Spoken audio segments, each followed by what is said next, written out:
Bonjour à tous et bienvenue dans ce nouvel épisode de notre série intitulée Dans le sillage des institutionnels.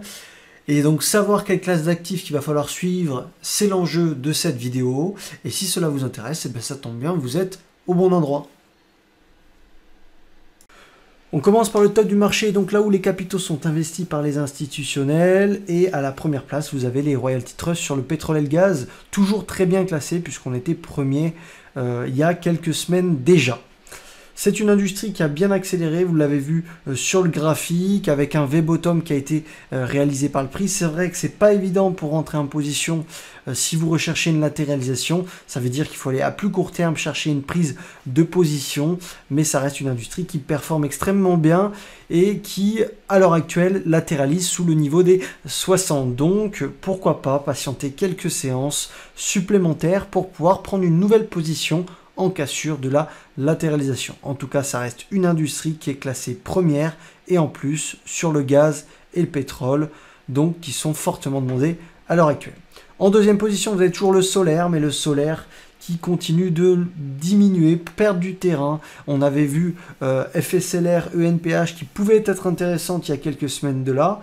Là, ce n'est plus le cas puisqu'on est passé sous les moyennes mobiles. On a une théorie de dos qui est baissière. Effectivement, ça reste classé deuxième, simplement parce qu'on a eu une forte accélération ici précédente. Et donc, le marché le screener considère que pour le moment, ça se tient correctement. C'est vrai qu'en plus, on est dans un marché qui est complètement baissier. Donc, il n'est pas improbable que l'énergie solaire reprenne du poil de la bête. Pour l'instant, on laisse passer cette industrie, on garde un œil dessus, et voilà, on va passer à une autre industrie qui est beaucoup plus intéressante, celle des transports de gaz et de pétrole par pipeline. Alors, je vais vous montrer juste après, à la fin de la vidéo, j'ai 5 positions sur cette industrie-là, 4 ou 5, essentiellement en profit, avec des prises de profit qui ont été réalisées. Donc une industrie qui a bien cartonné, toujours grâce au conflit entre l'Ukraine et la Russie. On importe de plus en plus de gaz sous forme liquide depuis les États-Unis. Donc c'est une industrie qui connaît une croissance de ses ventes et de ses bénéfices assez importante. Donc les investisseurs se dirigent tout naturellement vers cette industrie-là. Donc j'ai 4 ou 5 trades en cours, je vous les montrerai juste en suivant. Donc c'est une industrie qu'il faut suivre, coller à la semelle pour essayer de voir s'il n'y a pas de nouvelles opportunités. Quatrième position, c'est l'exploration de production aux États-Unis de pétrole et de gaz qui pointe le bout de son nez. Elle était classée dans le top 10 les semaines passées, mais qui là vient en quatrième position, donc une nette progression de l'industrie. Et on voit sur le graphique qu'on a eu un V-bottom, donc les acheteurs qui sont revenus prendre la main, épuiser les vendeurs, et on voit que là, il n'y a quasiment plus de volatilité sous cette résistance. Donc ça nous montre simplement qu'on épuise la liquidité vendeuse. En cinquième position, vous avez tout ce qui est raffinerie au niveau du pétrole et du gaz. Encore le gaz et le pétrole, c'est évidemment ce qui intéresse le plus le marché à l'heure actuelle avec tout ce qui se passe d'un point de vue géopolitique. Donc vous avez plusieurs industries dans ce secteur. La raffinerie qui pour le moment accélère. Vous pouvez regarder quelques actions comme MPC, Valero Énergie, Philips 66, Targa Ressources, etc. etc. Vous les avez sur le côté. N'hésitez pas à mettre pause si vous voulez surveiller cette industrie-là plus en détail avec toutes les actions en détail. En sixième position, les banques qui régressent un petit peu elle était classée dans le top 5 les semaines passées. C'est vrai qu'on a eu une bougie qui n'est pas tip top hier avec des volumes extrêmement baissiers. Mais bon, ça reste une industrie qui peut performer avec l'augmentation des taux d'intérêt. On pourrait avoir des investisseurs qui s'intéressent à nouveau aux banques. Donc pourquoi pas garder un œil dessus. Septième position, tout ce qui est biotech, biomédical, c'était classé également dans le top 5 les semaines passées. On a pris un petit coup cette semaine, mais voilà, il y a des sociétés où j'avais pris position, je pense à NUVL, etc., qui ont proposé de la performance, j'ai pu me mettre flat et qui finalement sont venus toucher mon point d'entrée. Donc on va regarder ça en suivant, mais voilà, c'est une industrie qui faiblit un petit peu, mais il y a toujours de très belles opportunités sur celle-ci. Classé en 8e position, encore l'exploration-production de pétrole et de gaz.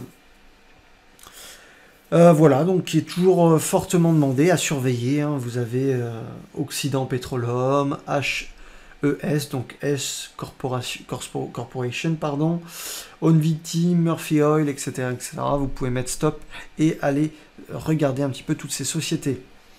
Et puis le charbon, évidemment, qui a été fortement utilisé par l'Allemagne, en Inde également, qui a été beaucoup demandé puisqu'on a coupé, en tout cas on a arrêté de payer le gaz aux Russes puisqu'ils demandaient un paiement en roubles, et donc l'Union européenne n'a pas accepté, donc ce qui a provoqué une pénurie d'énergie pour se chauffer en Allemagne surtout. Malheureusement, ils ont décidé de reprendre le charbon. Et dans quelques mois, ils nous parleront de réchauffement climatique. Il y a des fois où je ne sais plus trop bien quoi en penser, mais c'est comme ça. Donc, également, allez voir AMR, BTU, quelques sociétés comme ça qui peuvent être intéressantes sur le charbon. Et puis enfin, les télécoms, les infrastructures télécoms qui reprennent du poids de la bête, classé 10e. Voilà, on a fait le top 10, maintenant allons sur le flop 10, donc ce qui déplaît au marché à l'heure actuelle. Et ce qui déplaît, donc les plastiques chimiques, c'est classé 197 sur 197, donc c'est pas un bon score évidemment. On est pour le moment dans un range ici qui distribue, donc une cassure par le bas engendrerait une accélération baissière sur cette industrie-là. Deuxième pire industrie aux États-Unis, donc la consommation électrique grand public. Voilà, donc c'est classé 196e, une belle dynamique baissière qui est en cours. Troisième pire industrie, les mortgage rate, donc la finance, qui n'est pas bien non plus puisqu'on est en train de distribuer sur le graphique. Avec des volumes plutôt baissiers, ça devrait casser à la baisse, c'est vraiment pas joli. On a vraiment une latéralisation qui peut aller beaucoup plus bas si on casse ce range.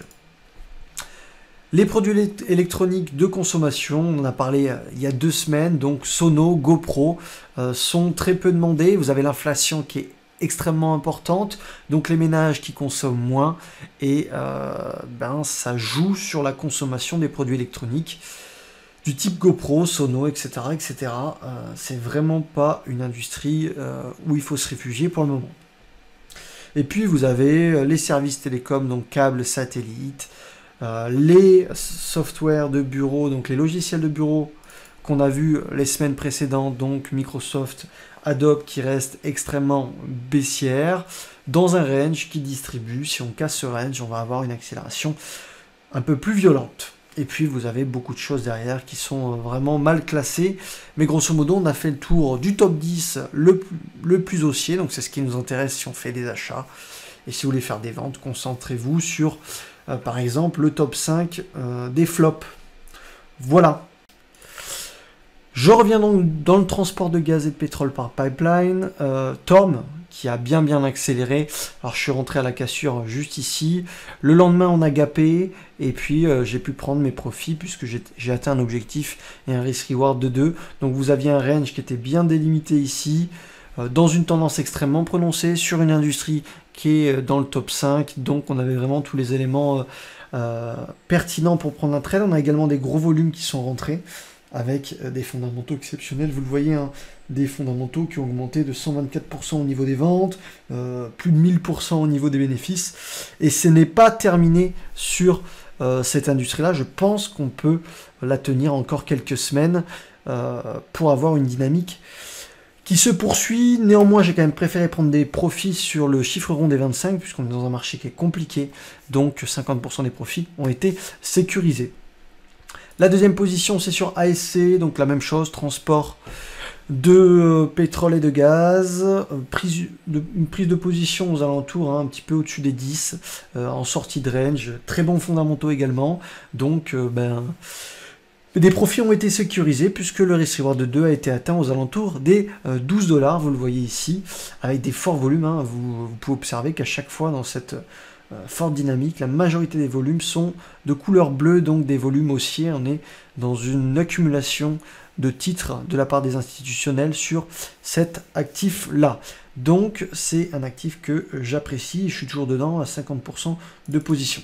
STNG, Me plaît bien également, c'est la même classe d'actifs, donc transport et gaz, transport de gaz et pétrole. Prise de position également sur cette bougie, forte dynamique haussière, très bons fondamentaux, des gros volumes qui arrivent à la cassure de ce range. Je n'ai pas encore pris de profit sur celle-ci, mais je suis à quasiment 2 fois mon risque hein, si on vient chercher les 50 $. Donc, de très beaux trades, ça fait plaisir, puisque le marché n'était pas très sympathique, très performant pour des swings. Là, on a vraiment une classe d'actifs qui surfe sur la vague et qui nous permet de dégager des profits, donc ça, c'est cool. Est-ce que j'ai... oui, j'en ai un dernier. Donc là, je suis exposé sur 4 actions de la même industrie. Simplement parce que c'est la plus forte, c'est la meilleure. Elle a beau être classée 3e alors que le solaire est 2e. C'est une question de force relative sur un an. Donc forcément, des fois, c'est intéressant de surveiller aussi les graphiques et pas que ce que vous dit votre screener. En l'occurrence ici, prise de position sur cette bougie-là, la sortie du range. Également une augmentation des ventes de 306% dans une industrie qui performe. J'ai pas pris des profits, mais ça devrait pas tarder puisqu'on est sur les 40. Je crois qu'il y a un risk-reward de 2 à l'heure actuelle. Et je pense que ça va en continuer de performer. Donc ceux qui ne sont pas rentrés, c'est dommage, ça fait quelques semaines qu'on en parle. Mais c'est un peu tard pour rentrer en position, ou alors essayer de rentrer sur du court terme avec des stops très faibles et un risque assez faible également. Donc voilà. Maintenant, on va aller voir une action sur le secteur, sur l'industrie pharmaceutique, biotech, biotechnologie, qui était plutôt intéressante, mais qui a avorté et qui m'a stoppé flat. Donc c'était la 5e industrie la plus forte quand j'ai pris la position. Aujourd'hui, c'est la 7e. On a eu quand même 2 bougies baissières hier qui n'étaient pas tip top, malgré que les volumes ne soient pas non plus astronomiques. Mais, attendez, je vais zoomer avec ça.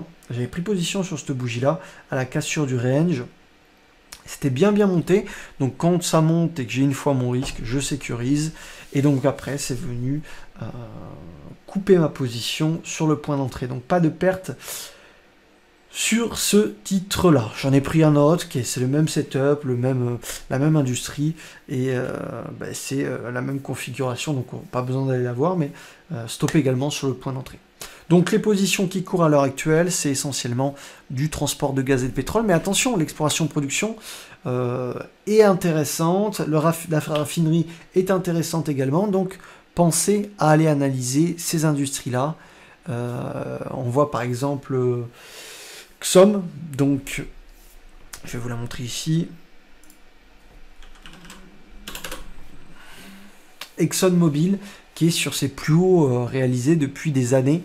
Donc ça continue de pousser sur ce genre de sociétés-là, Total, Exxon, qui sont extrêmement bénéficiaires. Voilà pour cette vidéo, j'espère que vous avez apprécié. Toujours au niveau des rotations, je vous montre un peu quelques positions que j'ai en portefeuille, certaines qui ont été coupées en positif flat. Mais voilà, c'est toujours suivre le flux de capitaux sur ce qui se passe et ce qui est intéressant à l'heure actuelle. Ok ? Très bon week-end à vous et à la semaine prochaine. Salut!